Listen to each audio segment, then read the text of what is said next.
नमस्कार ओडिशा मु प्रवीण आपण माने देखुछंती Praveen news Odia YouTube channel रे आज गुरुत्वपूर्ण खबर देश विदेश खबर सर्वप्रथम आपण माने जानिबा पई वीडियो टिकु गुटे लाइक करिकि चैनल टिकु सब्सक्राइब करिकि बेल आइकन पर क्लिक करंतु एवं आपण मानक जिल्लार खबर जानिबा पई आपनक जिल्लार नामटी कमेंट करंतु चलंतु नजर पकाइबा संपूर्ण खबर उपरे। वर्तमान चाषीक पई बड़ चिंताजनक खबर आसीछि किसान क्रेडिट कार्ड रे फसी रहउछंती चाषी।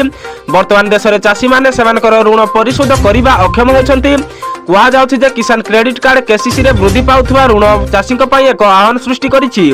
भारतीय रिजर्व बैंक आरबीआई रो तथ्य अनुसार गत 4 वर्ष मध्ये आरबीआई व्यतीत अनुसूचित वाणिज्य बैंक गुड़िकर केसीसी अकाउंट रे फसी रहिथिबा ऋण परिमाण वर्तमान 82% वृद्धि घटिछि। रिपोर्ट अनुसार 2021 मसिया मार्च शेष भाग रे एही ऋण परिमाण 68547 कोटी टंका रहिथिला जेतेबेले कि 2024 डिसेंबर शेष सुधा यह 97,05,043 कोटी टंका को वृद्धि पाइथिला।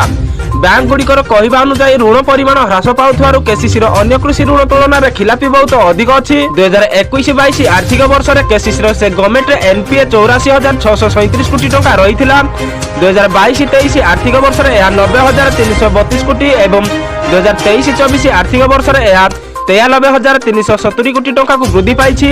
अपरपक्षे 2024-25 आर्थिक वर्ष प्रथम त्रैमासिक रे एही ऋण परिमाण 95,616 कोटी टंका रहिथिला। या सहित 2025 जुलाई सेप्टेम्बर त्रैमासिक रे 96,918 कोटी टंका होई सारिछि। 2021 मार्च शेष रे वर्तमान रो केसीसी अकाउंट रे बकाया ऋण परिमाण 4.57 लाख कोटी टंका रहिथिला। 2024 डिसेंबर सुधा यह 5.51 लाख कोटी टंका को वृद्धि पाइछि। 2021-22 आर्थिक वर्ष बैंक गुड़िक वर्तमान केसीसी अकाउंट रे बकाया परिमाण 4.67 लाख कोटी टंका थिला। 2022-23 आर्थिक वर्ष ऋण परिमाण 5.18 लाख कोटी टंका थिबा बेले 2023-24 आर्थिक वर्ष यह 5.75 लाख कोटी टंका रहिथिला।